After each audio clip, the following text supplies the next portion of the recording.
Hello guys, welcome to thrill time. আজকে তোমাদের জন্য আমি একটা চরম হাসির ড্রামা নিয়ে আসছি। এই ড্রামাটা দেখে যদি তোমাদের আমি না হাসাইতে পারছি তাহলে বইলো। ড্রামার নাম হচ্ছে ওয়েলকাম টু ওয়াইকিকি। আর ভিডিওতে যাওয়ার আগে আমি তোমাদের এই ড্রামা নিয়ে একটা ইম্পর্টেন্ট কথা বলি। এই ড্রামার প্রথমে হালকা অংশ দেখে তোমাদের মনে হতে পারে যে বলিউড মুভি হেই বেবির কপি এই ড্রামাটা, কিন্তু না, এরকম কোনো কিছুই না। তুমি জাস্ট এই ভিডিওটা 3 মিনিট দেখো, তাহলেই বুঝবা যে হে বেবির সাথে ওয়েলকাম টু ওয়াইকিকির দূর দূর পর্যন্ত কোনো মিল নেই। এই দুইটাই ডিফারেন্ট দুইটা কাহিনী, এই দুইটার একে অপরের সাথে বিন্দু মাত্র কোনো মিল নেই। আচ্ছা, তো চলো এবারে এই চরম হাসির ড্রামা ওয়েলকাম টু ওয়াইকিকিতে যাওয়া যাক। ড্রামাতে তোমরা কয়েকটা ক্যারেক্টারই দেখবে, তবে এই ড্রামার মেইন ক্যারেক্টার হচ্ছে এই 3 কার্টুন, যারা বেস্ট ফ্রেন্ড। আর এই 3 কার্টুনের নাম হচ্ছে জংকি, ডুশিক আর ডঙ্গু। কি নাম বাবারে! ডঙ্গুর নাম শুনে আমার ডেঙ্গুর কথা মনে পড়ে গেছে। আচ্ছা, যাই হোক, ড্রামার শুরুতেই আমরা দেখি ডেঙ্গুর ঘুম না মানে ডঙ্গুর ঘুম কিছুটা এভাবে ভাঙে। আচ্ছা হ্যাঁ, আরেকটা কথা, এই 3 নমুনা কিন্তু একদম ফকির। তাদের শুধু একটা গেস্ট হাউসই আছে, যেটায় তারা কোরিয়াতে ঘুরতে আসা মানুষদের রেন্টে রুম দেয়। তবে তাদের কপাল চরম খারাপ, যার কারণে জীবনেও তাদের গেস্ট হাউসে কোনো ভাড়াটিয়াই আসে না। আর তাই এই 3 কার্টুন আর ডঙ্গুর বোন সিওজিন এই বাসায়ই মিলেমিশে থাকতো। আহ আই মিন ঝগড়া করে। এই 4 জনের প্রায় প্রতিদিনই ঝগড়া প্রায় লেগেই থাকে। আচ্ছা যাই হোক, সকালে ডঙ্গুর ঘুম ভাঙার পর তার ফোনে কল আসে, আর সে জানতে পারে যে তাদের বাসার পানির লাইন কেটে দেওয়া হয়েছে। আসলে এই ফকিরগুলো জীবনেও পানির বিল দিত না, যার কারণে আজ তাদের এই দশা। তখন সেখানে জংকি চিল্লাতে চিল্লাতে বের হয় বাথরুম থেকে, ঠিক এভাবে। জংকি ভাবছিল নিশ্চয়ই শয়তান ডঙ্গুই তার সাথে প্র্যাঙ্ক করার জন্য পানির সাথে খারাপ কিছু করেছে। তখন ডঙ্গু বলে যে এই সাত সকালে তার এত চর্বি জমে নাই যে এমন ফালতু প্র্যাঙ্ক করবে ফালতু মানুষ জঙ্কির সাথে। এরপর ডঙ্গু সবাইকে পানি চলে যাওয়ার আসল কথা বলে, আর বলে যে পানি আবার আনতে হলে তাদের $440 পে করতে হবে, যেটা এই ফকিরগুলোর অকাদের বাইরে। পানির টেনশনে ডঙ্গুর রাগ উঠছিল, আর সে জঙ্কি আর ডুশিককে বলতে থাকে তাদের কথাই সে এই গেস্ট হাউস কিনেছে, কিন্তু তাদের কপাল এতই খারাপ যে এখনো কেউ ভাড়া নিতে আসেনি একটা রুমও। ডঙ্গু তখন রাগ করে তার রুমে আসলে একটা বেবির আওয়াজ শুনতে পায়। সেখানে একটা পর্দা ছিল, পর্দাটা সরালে তারা দেখে সেখানে কিউট একটা বেবি। তাদের 4 জনের ব্যাচেলার হাউসে একটা বেবি দেখে তো তারা 3 জনই হাক্কা বাক্কা হয়ে যায়। তাদের 3 জনের মাথায় তখন এই প্রশ্নই ঘুরছিল যে এই বাচ্চা কই থেকে আইলো। তখন বাচ্চাটা কাঁদতে থাকলে ডঙ্গু ভাবে যে সে বাচ্চার কান্না অনেক ইজিলি থামাতে পারবে, আর তাই সে বাচ্চার কান্না থামাতে যায়, আর তার হাতে বাচ্চার পটি লেগে যায়। আর তারপর তো ডঙ্গু এই গু নিয়ে বড় কাহিনী করে, যেটা দেখে অনেক মজা পাওয়া যায়। তারপর যখন বেবি তার কান্না বন্ধ করছিলই না, তখন তারা বেবির ডায়পার বদলানোর সিদ্ধান্ত নিয়েই নেয়। আর এই সিদ্ধান্ত ছিল তাদের জীবনের সবচেয়ে হার্ড সিদ্ধান্ত। আর তারপর তারা এমন ভাবে বেবির ডায়পার চেঞ্জ করতে থাকে যেন কোনো সিরিয়াস সার্জারি চলছে এখানে। এরপর ডায়পার চেঞ্জ করতে সাকসেস হয়ে গেলে তারা পাগলের মতো খুশি হয়ে যায়। আর তারপর তারা সিদ্ধান্ত নেয় যে আজকের দিনটা তারা ওয়েট করবে বেবির গার্জিয়ান আসার জন্য। তারপর যদি বেবির গার্জিয়ান না আসে তাহলে তারা বেবিকে পুলিশ স্টেশনে দিয়ে দিবে। তখন বেবির ডায়পার বদলানোর ভয়ে জঙ্কি আর ডোশি কাজের বাহানা দিয়ে সেখান থেকে কেটে পড়ে, আর বেচারা ডঙ্গু তো বেবি নিয়ে ফেঁসে যায়। তখন ডঙ্গু ভাবে যে আচ্ছা যাই হোক, একটা দিনই তো, একটু কষ্ট সহ্য করেই নিব। ডঙ্গু তারপর তার গার্লফ্রেন্ড সোহার সাথে দেখা করতে গেলে তার ব্রেকআপ হয়ে যায়। ডঙ্গু ব্রেকআপের কারণ জিজ্ঞেস করলে সোহা 1 2 3 4 করে 1000টা কারণ দিয়ে দেয়। ডঙ্গু তখন ভাবতে থাকে এই শালির এত অ্যাটিটিউড কই থেকে আসে। তখন সেও অ্যাটিটিউড নিয়ে তাকে ব্রেকআপ দিয়ে দেয়, আর তাদের যে কাপল রিংটা ছিল সেটা উড়িয়ে ফেলে দেয়। এদিকে আমাদের আরেক কার্টুন জঙ্কিকে দেখানো হয়। জঙ্কি আসলে মুভির সেটে ছোট মোটো রোল প্লে করে ইনকাম করত, এই যে যেমন ড্রাইভার, গুন্ডা, ভিখারি ইত্যাদি। তবে এই ছোট মোটো রোল প্লে করতে গিয়েও সে সেটে কোনো না কোনো ঝামেলা করেই আসতো। তো আজকে জঙ্কি গুন্ডার রোল প্লে করবে, আর আজকে সে যে হিরোর সাথে কাজ করবে সে হচ্ছে অনেক বড় সাইকো। এমনটা আমি এজন্য বলছি কারণ এই হিরো কখনো কারোর সাথে কথা বলে না দেমাগের চোটে। হিরো শুধু সবসময় তার আঙ্গুল দিয়ে ইশারা করে তার কথা বলে, আর যদি কেউ তার ইশারা না বুঝতে পারে তাহলে তাকে কাজ থেকে লাথি মেরে বের করে দেওয়া হয়। তো অ্যাক্টিং এর টাইমে এই সাইকো আঙ্গুলের ইশারা দিয়ে জঙ্কিকে পিছনে সরতে বলে। তবে বেচারা জঙ্কি ইশারা বুঝতে না পারলে হিরো সেখান থেকে রাগ করে চলে যায়, যার মানে এই ব্যাডা হাই লেভেলের পাগল। জুঙ্কি বেচারা তখন ভাবছিল যে ভাই কিভাবে আমি ফিঙ্গারের ইশারা দিয়ে কারো কথা বুঝতে পারবো, আমি কি কোনো জাদুকর নাকি? আর বাকি সবাইও বা কিভাবে বুঝতে পারে এই ব্যাডার কথা, আমি কেন বুঝি না। এদিকে রাতে ডসিক তার পার্ট টাইম জব থেকে বাড়িতে আসলে জুঙ্কিও চলে যায় বাড়িতে। তখন ডঙ্গু তার ব্রেকআপ আর রিং ফালায় দেওয়ার কাহিনী বলে। আর এই দুই হারামজাদা ডঙ্গুর দুঃখ তো বুঝেই না, উল্টো তাকে বলতে থাকে রিংটা কেন ফালিয়ে দিলি, গাধার রিংটা বেচে তো অ্যাটলিস্ট আমরা পানির বিলটা দিতে পারতাম। তখন ডঙ্গু ভাবছিল সারাদিন তো সে বেবি সামলাইছে, এখন এই দুইটারে দিবে বেবি সামলাইতে। কিন্তু চালাক বান্দর দুইটায় তখন দৌড় মেরে সেখান থেকে তাদের রুমে চলে যায়। আর বেবি সামলানোর ভয়ে জঙ্কি আর ডুসিক সকাল সকাল তাদের কাজেও চলে যায়। বেচারা ডঙ্গু আবারও ফেঁসে যায়। ডঙ্গুর অবস্থা এখন একদমই খারাপ হয়ে যাচ্ছিল, তার উপরে বাসায় এক ফোঁটাও পানি নেই। তাই সে সেই রিংটা খুঁজে মার্কেটে বেচার জন্য আসে। তবে বেচারা ডঙ্গুর কপালটাও গুয়ের মতোই খারাপ ছিল, কারণ রিং বেচার মতো এমন মহান কাজ করতে তার এক্স গার্লফ্রেন্ড সোহা তাকে দেখে ফেলে। এখন এক্স এর দেওয়া রিং বেচা মহান কাজ না তো আর কি। ডঙ্গু বেচারা তখন এটাই ভাবছিল যে এত বড় কাহিনীর পরে এখন তাদের রিলেশন আবার কিভাবে ঠিক হবে। এদিকে আবার জঙ্কি আজকে সেটে আসে। সেখানে সে দেখে সেই হিরো তার আঙুলের মাধ্যমে জোক শোনাচ্ছে, আর সবাই তার জোক শুনে হাসতেও থাকে। এটা দেখে তো জঙ্কি পুরাই বলদ হয়ে যায় যে ভাই এরা তো এই সাইকোর আঙ্গুলের ইশারার জোকও বুঝতে পারছে। আর সে যদি আজকে সাইকোর আঙ্গুলের কথা না বুঝতে পারে তাহলে আজকে তো তাকে লাথি মেরে বের করে দেওয়া হবে সেট থেকে। এরপর অ্যাক্টিং এর টাইমে জঙ্কিকে সেই সাইকো আঙ্গুল দিয়ে কমপ্লিমেন্ট দেয় যে তার চোখগুলো অনেক সুন্দর। হ্যাঁ ঠিক এভাবে এই সাইকো ঠিক এভাবেই কমপ্লিমেন্ট দিছে, 3বার আঙ্গুল দিয়ে গুতা মেরে বলছে যে তোমার চোখ সুন্দর। জঙ্কি বলতো তার ইশারা বুঝেই না, সে কি বলবে সেটাও বুঝতে পারছিল না। তখন সে কোনোভাবে থ্যাংক ইউ বলে দেয়, যার কারণে সাইকো খুশি হয়ে যায়। জঙ্কিও তখন খুশি হয়ে যায় যে এইবার সে কোনোভাবে বেঁচে গেছে। সেট থেকে বের হওয়ার আগে জঙ্কি ওয়াশরুমে যায়, সেখানে তার সাইকোর সাথে দেখা হয়ে যায়। জঙ্কির গালে কিছু একটা লেগেছিল, সাইকো তাকে ইশারা দিয়ে সেটা সরাতে বলে। জঙ্কি বেচারা বুঝতেই পারছিল না যে সাইকো তাকে আসলে কি বলতে চাচ্ছে। সাইকো বারবার ঠিক এমন ইশারা দিতে থাকে। আর বোকাচোদা জঙ্কি তখন কোনো কিছু বুঝতে না পেরে সাইকোকে কিস করে দেয়। আর বাস শেষ। এই মুভি থেকে জঙ্কিকে লাথি মেরে বের করে দেওয়া হয়। রাতে বাসায় এসে তারা সবাই অনেক ক্লান্ত, কারণ তাদের সবার লাইফেই প্রবলেম আর প্রবলেম। এরপর তারা বেবিকে নিয়ে ঘুরতে আসে, আর এখানেই হয়ে যায় ম্যাজিক। বেবির কিউটনেস দেখে কিছু ট্যুরিস্ট বেবির কাছে এসে তাকে আদর করতে থাকে। আর তখনই চালাক জঙ্কি সেই ট্যুরিস্টদের তাদের গেস্ট হাউসে থাকার জন্য অফার করে। আর তারপর প্রথমবারের মতো বেবির কিউটনেসের জন্য তাদের গেস্ট হাউসের রুম ভাড়া দেওয়া হয়, যার মাধ্যমে এখন প্রথমবারের মতো তাদের গেস্ট হাউস থেকে টাকা আসবে। কার্টুন তখন অনেক হ্যাপি। তখন সেখানে বেবির মা আসে, আর তারা জানতে পারে যে বেবির মা এই মেয়েটা, যার নাম হচ্ছে ইউনা। ইউনা আসলে একজন সিঙ্গেল মাদার, আর তার বেবির নাম হচ্ছে সোল। সোলের বাবা তাদের ছেড়ে চলে গিয়েছে। ইউনা বলে যে সে তার বেবির খেয়াল রাখতে পারছিল না, কারণ তার কাছে টাকা নেই, আর তাই সে তার বেবিকে তাদের গেস্ট হাউসে রেখে চলে গিয়েছিল। কিন্তু একজন মা তো তার বাচ্চাকে এভাবে ফেলে দিতে পারে না, তাই সে মায়ায় পড়ে আবার চলে আসে। ডঙ্গুর তো এসব শুনেও এই বেচারির উপরে একটুও মায়া হয় না, কিন্তু জঙ্কি আর ডসিক তার কষ্ট দেখে তাকে এই বাসায় থাকতে বলে কিছুদিন। কিন্তু আজকে সবগুলো রুমই ব্লক ছিল, কারণ অনেক গেস্ট এসেছে। তাই ইউনাকে ডঙ্গুর বোন সিওজিনের রুমে থাকতে দেওয়া হয়। সিওজিন রাতে বাসায় এসে তার রুমে ইউনাকে দেখে সে ভয় পেয়ে যায়। সে ভয়ে চিল্লাতে থাকে, তখন সেখানে সবাই চলে আসে। আর এই মোমেন্টেও জঙ্কি সবকিছু বাদ দিয়ে ডঙ্গুর বোন সিওজিনের বডি দেখে তাকে বলতে থাকে, প্রথমবারের মতো তোকে দেখে মনে হচ্ছে যে তুই মেয়ে, আর নয়তো আমি তো তোকে আমাদের মতো পোলাই ভাবতাম। এটা শুনে তো সিউজিনের অনেক রাগ হয়, আর সে জঙ্কিকে মারতে থাকে। সিউজিনের তো রুম শেয়ার করারও কোনো ইচ্ছা ছিল না, কিন্তু এখন কি করার, মাইন্ডকার্ট চিপায় পড়ে রুম তো শেয়ার করতেই হয়। পরদিন সকালে সবাই ব্রেকফাস্ট করছিল, তখন বেবিরও খিদা লাগে। তখন ইউনা সবার সামনে বেবিকে ব্রেস্ট ফিডিং করাতে থাকে। এটা দেখে তো সবার এত শরম লাগে, এত শরম লাগে যে কি বলবো। সবাই এদিকে ওদিকে ভাগতে থাকে। আর সীমা লঙ্ঘন তো তখন হয়ে যায় যখন ইউনা সবাইকে বলে যে তার বেবি ব্রেস্ট ফিডিং করতে পারছে না, আর বেবিকে ব্রেস্ট ফিডিং করানোর জন্য তার ব্রেস্ট পাম্প দরকার। এই গাধাগুলোর তো ব্রেস্ট পাম্পের ব্যাপারে কোনো জ্ঞানই ছিল না, বাট তবুও তারা ব্রেস্ট পাম্প কিনতে দোকানে চলে যায়। দোকানে ব্রেস্ট পাম্প খুঁজতে খুঁজতে তাদের বকবক করা এক আন্টির সাথে দেখা হয়ে যায়। আন্টি তখন এই গাধাগুলোকে একদম ডিটেইলে ফিমেল বডি পার্টস নিয়ে বোঝাতে থাকে। এসব শুনে তাদের ব্রেইন হ্যাং মারতে থাকে।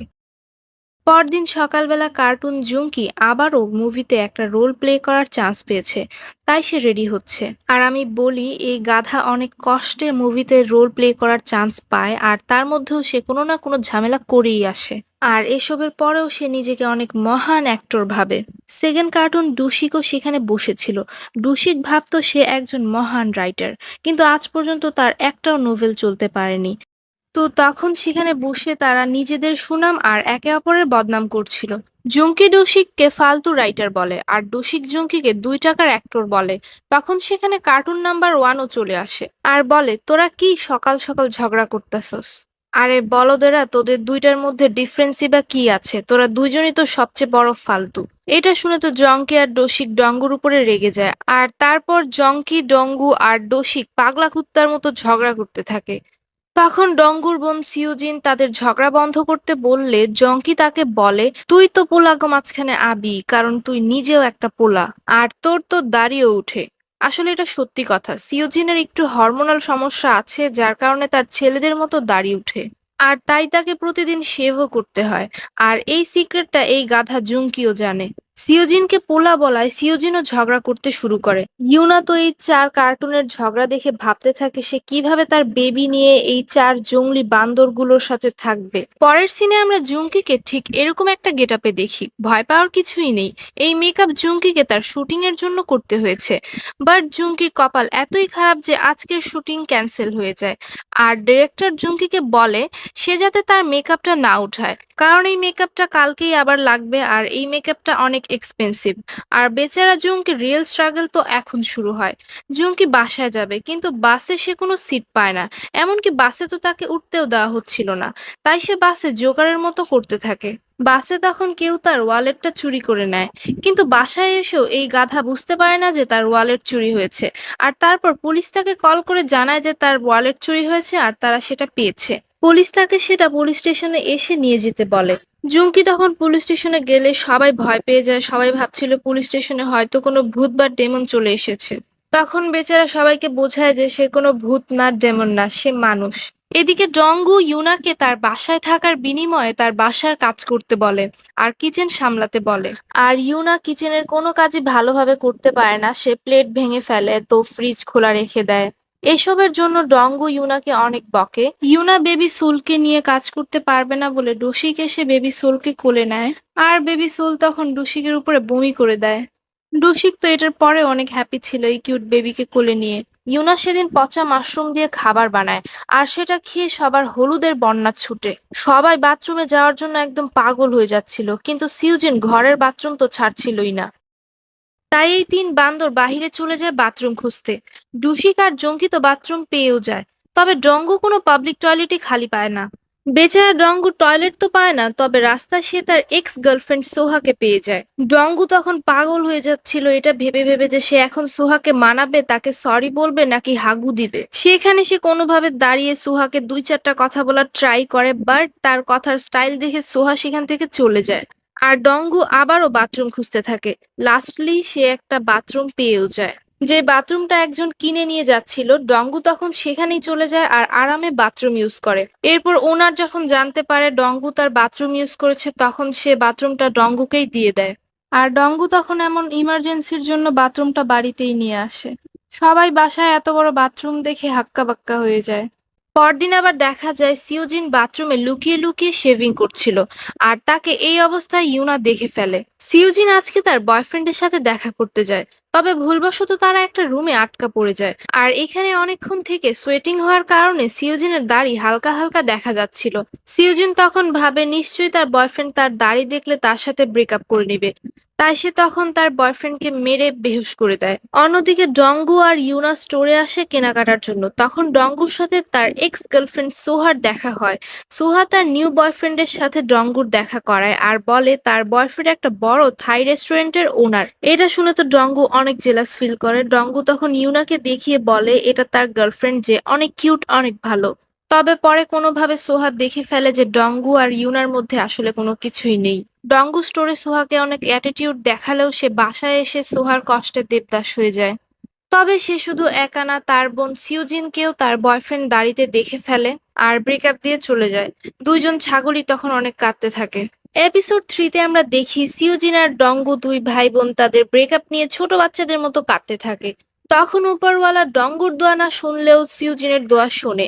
সিউজিনের বয়ফ্রেন্ড তার কাছে এসে বলে, তোমার ফেসে দাড়ি উঠে তাও আমি তোমাকে ডেট করব, কারণ আমি তোমাকে অনেক ভালোবাসি আর ভালোবাসায় কোনো শর্ত হয় না। আহ, কি ভালোবাসা! বাট সামনে দেখোই তো এই ভালোবাসার পিছনে আসলে কি আছে। সিওজিন প্রায়ই খেয়াল করেছে তার বয়ফ্রেন্ডের নাক থেকে রক্ত পড়ে মাঝে মাঝেই। সে তার বয়ফ্রেন্ডকে এ বিষয়ে জিজ্ঞেস করলে তার বয়ফ্রেন্ড তাকে বলে কাজের স্ট্রেসের জন্য রক্ত পড়ে এমন নাক থেকে। কিন্তু আসল কথা হলো এই পাগল সবসময় তার নাকে আঙ্গুল দিয়ে গুতাতে থাকে, যার কারণে নাক থেকে ব্লিডিং হয়। আর যদি মানুষের মতো নাক খোঁচাতো তাহলেও ঠিক ছিল, কিন্তু এই সাইকো তো জংলির মতো নাকে আঙ্গুল দিয়ে সবসময় গুতাতে থাকে। তার নাক খোঁচানো দেখে এমন মনে হয় যে সে কোনো গর্তের মধ্যে ড্রিল মেশিন চালাচ্ছে। আর যখন তার নাক থেকে ব্লিডিং হয় তখন তার এতে কোনো কিছুই যায় আসে না। এই সাইকো এই ব্লিডিং কে নর্মাল মনে করে। মানে পুরাই জংলি। সিউজিনের সামনেই এই গাধা নাকে আঙ্গুল দিয়ে খোঁচানোতে বিজি ছিল। মানে গার্লফ্রেন্ডের সামনেও কন্ট্রোল হচ্ছে না। সিউজিন বেচারি তো এসব দেখে শক খেয়ে যায় আর ভাবতে থাকে যে তার বয়ফ্রেন্ড এমন কেন। তখনই সাইকো তার ময়লা হাত দিয়ে সিউজিনকে খাইয়ে দিতে চায়। ইস, বেচারি। সিউজিন সেদিন তো কোনো কিছুই বলে না, বাট তারা পরদিন যখন আবার ডেটে আসে, তার ক্রাশ আবারও অনেক আরামে মজা করতে করতে নিজের নাকে আঙ্গুল দিয়ে খোঁচাচ্ছিল। তখন সিউজিন অনেক সাহস করে তার বয়ফ্রেন্ডকে বলে দেয় এমন জঘন্য অভ্যাস বাদ দিতে। তখন তার বয়ফ্রেন্ড বলে, যদি আমি তোমার মতো দাড়িওয়ালা একটা মেয়েকে ডেট করতে পারি তাহলে তুমি আমার নাক খোঁচানোকে কেন পছন্দ করছো না। তারা তখন এই বিষয় নিয়ে ঝগড়া করতে থাকে আর পুরো রেস্টুরেন্টবাসী জেনে যায় যে তারা আসলে কেমন। আর লাস্টলি সিউজিনের বয়ফ্রেন্ড তাকে ব্রেকআপ দিয়ে দেয়। মানে এই পাগল সিউজিনকে ছেড়ে দেবে, তবে নাক খোঁচানো ছাড়তে পারবে না।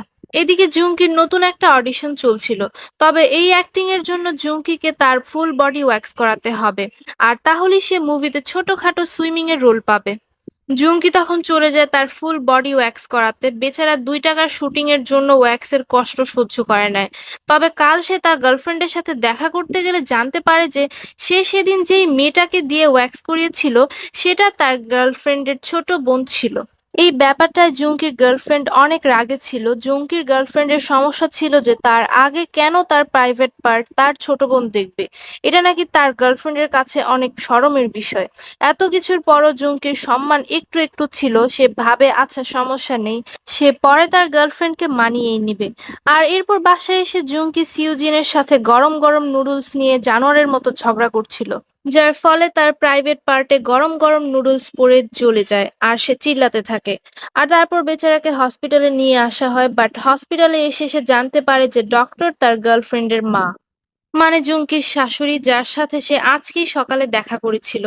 ট্রিটমেন্টের সময় তিনিও জুঙ্কির প্রাইভেট পার্ট দেখে ফেলেন, কারণ ডক্টর তিনি ঝামেলা যেই জায়গায় সেই জায়গা তো অবশ্যই দেখবেন। আর এই ফালতু একটা কারণের জন্য জুঙ্কির এবার ব্রেকআপ হয়েই যায়। রিজন অনেক স্টুপিড একটা রিজন। তার গার্লফ্রেন্ড তাকে বলে, তোমার টুনটুনি তো এখন আমার পুরো ফ্যামিলি দেখে ফেলেছে আমার আগে, আর সে এই শরম সহ্য করতে পারবে না, তাই ব্রেকআপ। এখন পর্যন্ত তাও সব একটু হলেও ঠিক ছিল, বাট পরে দেখা যায় জুঙ্কি যে রোলের জন্য ওয়্যাক্স করে ব্যথা সহ্য করেছে, তার গার্লফ্রেন্ড তাকে ব্রেকআপ দিয়েছে, সেই রোল জুঙ্কি পায়ই না। আহারে, বেচারা জুঙ্কি অনেক কাঁদতে থাকে। এরপর এপিসোড 4 এর শুরুতে আমরা জুঙ্কির পাছা কিছুটা এভাবে দেখতে পারি।